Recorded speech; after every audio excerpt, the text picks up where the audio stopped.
30တင်တန်းကို8000ကျပ်နဲ့9ရောက်တိဝင်ပြီးတော့ယူပါမလဲတော့ရဲ့တင်တန်းမှာ train နဲ့ professional တင်တန်းဆင်းလာတဲ့ trainer ကိုလင်းဖြစ်ပါတယ် trainer ကိုလင်းဘက်ကနေပြီးတော့ဘလို့လူတွေကိုအဓိကကူညီပေးသွားမလဲရှင်ဘယ်လိုတွေကူညီပေးမလဲဆိုတော့ဗီဒီယိုဖန်တီးပြမလို့ပဲ customer ရသိမဲ့သူတွေပေါ့နော်နောက်တစ်ခုက customer နဲ့ချိတ်ဆက်မှုကောင်းဝင်ပြီး relationship ကိုခိုင်မာစွာတည်ဆောက်ချင်တဲ့သူတွေ repeat customer လို့ခေါ်တဲ့ထပ်ကနေလည်းကိုယ့်စီမှာပဲထပ်ပြီးပြန်လာပြီးဝယ်ခြင်းတဲ့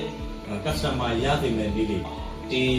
စကလုံးပတ်တန်လေးရဲ့အတိတ်ပဲပေါ့နော်ဒါတွေကိုလည်းအသေးသေးသင်ပြပေးပါမယ်ဒါတွေကိုလိုချင်တဲ့သူတိုင်းဒီသင်တန်းကိုနားခဲ့ပါကူညီပြီးတင်တန်းရဲ့ခေါင်းစဉ်နာမည်လေးကြတော့ဘယ်လိုမျိုးလေးဖြစ်မလဲပြန်စားပြပါတင်တန်းရဲ့ခေါင်းစဉ်ကဆေးရံစားပေးနဲ့ဗီဒီယိုဖန်တီးစရာမလိုဘဲနဲ့ customer ရတဲ့နီးကိုလိုချင်တယ်ဆိုလို့ရှိရင် trainer ကိုလင်းရက်ကတော့ဘယ်နေရက်လောက်ဖြစ်မလဲရှင်ရက်ကတော့ဆယ်လပိုင်း12ရက်နေ့တနင်္ဂနွေနေ့ပါဆယ်လပိုင်း12ရက်နေ့တနင်္ဂနွေနေ့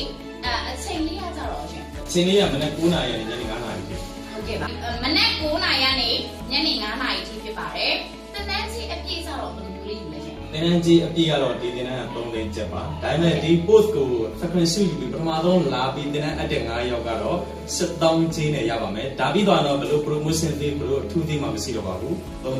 သိန်းကျပ်တော့ပါတေချာမောင်ဒီတင်တန်းကိုလာ join ပြီဆိုလို့ရှိရင် training design အရင်မိုက်တယ်ဒီ training ထဲမှာလုံးဝပုံမှသူတွေအများကြီးပဲပါမှာဖြစ်တဲ့အတွက်စိတ်ဝင်စားရဲဆိုလို့ရှိရင်ဘယ်မှာလာပြီးအပ်လို့ရတယ်ရှင်ကိုရင်းရဲ့ဒီ Viber နံပါတ်ပေါ့နော်ဟုတ်ကဲ့3993935353 Viber မှာလာအဲ့လိုရပါတယ်ဟုတ်ကဲ့ပါကျေးဇူးအများကြီးပဲတင်ပါတယ်ရှင်